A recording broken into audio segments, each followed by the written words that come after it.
Universal tree farms have existed in Minecraft for over a decade now, and there are a ton of them.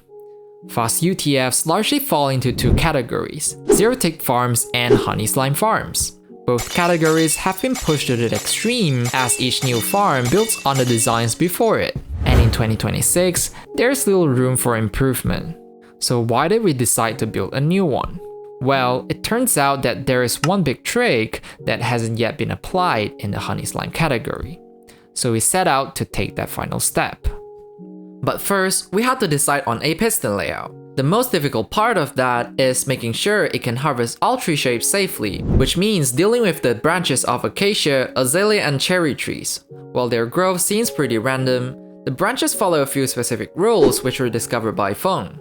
The first and most important rule applies to logs in the third layer and up. Within the 3x3 area centered on a sapling, you will find a maximum of 2 logs in any one layer. If 2 logs grow in a layer, one must be in a center while the other is in the 3x3 ring. If only one grows, it can take either position. The only exception is the second layer of an acacia, where both logs can grow in the outer ring.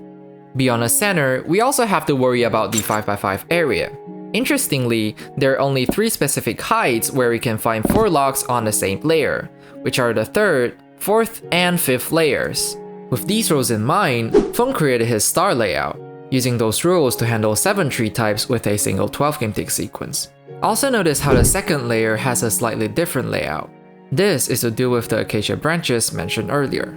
Then we have the PUTF-2 layout by Dreaming Galaxy, which uses half of the star layout but swaps the other half for a double retraction wall. The PUTF Plus layout by the TFRC team also utilizes these behaviors. The branches on one side are pushed out by a double piston extender and pulled away by the main pusher, while the other side are first pushed by the main pusher, then pulled away by honey slime walls. This layout also uses extra pistons to get the logs outside of the 5x5 area, maximizing the rates. Now that we have some knowledge of layouts, how can we make our farm faster? What if we just run 2 farms simultaneously and double the rates? And no, we can't just ask a friend to help us plant trees. It has to be doable by a single player. The main obstacles we have to overcome are 1. Making a setup where a player can plant on 2 dirt spots at once, and 2. Making sure that 2 of our layouts can fit on top of that setup without interference or branch overlap. In survival, player reach is only 4.5 blocks. However, if we use a block with a changeable hitbox like a door or trapdoor, we can manipulate player aim to be able to plant both in front and behind, allowing the planting spots to be placed more than 4.5 blocks apart. Or even more complex setups like this quad-core fungus layout I made a while ago. For our dual-core layout, we started with PUTF Plus as a base and rotated the layout to make the second core. These side pistons now conflict, so we changed that part of the layout to this and offset it by 1 block to enable more branch harvesting. The sequence is basically identical to PUTF Plus except for those pistons we changed, which handles branch logs coming from their own core like this. Since we offset the cores horizontally, it's also possible for branch logs from the opposite core to grow in front of these pistons, giving a small boost to farm rates. To maximize tree growth chance, we put 4 dispensers on the further core and raised the core with the player by 1 block so the player could see over the dispensers. In theory, the setup and both cores worked fine this way, so we wired the farm and started testing.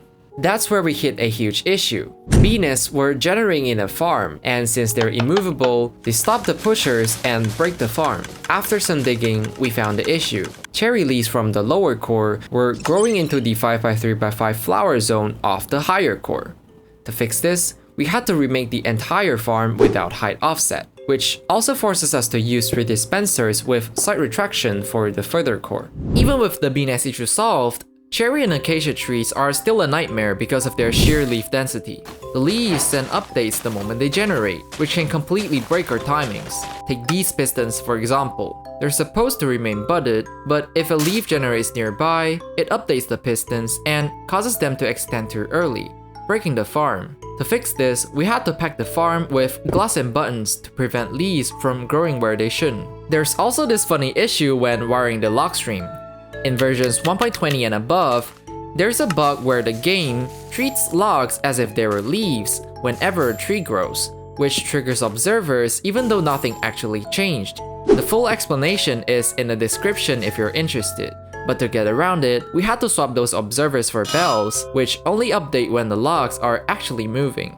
This project took us 5 months, hundreds of iterations, and plenty of scrap ideas to finally complete this ultimate design. A massive shout out to our lead designer, Haikun, who joined us mid-project and was involved in every single aspect of the build. We wouldn't have finished as quickly without his incredible effort. Alongside him was Lintex, who was a big part of designing the farm core and the TNT version. I would also want to thank Apple Shrug and Control for their help in the design process, Feng and BF Letter Bean for tree growth clarification, Pyrolef for the with the version storage, Copperm29 for the original design of the TNT version storage, and Soil, TGYC, Metiska233, Tangjun, 小何不是和 for testing the farm extensively. Finally, a huge thank you to Hewei Piedao for creating the showcase video, and Line2 for their help with the Blender rendering. If you liked this video, please leave a like and subscribe, and I'll see you in the next video. Bye bye!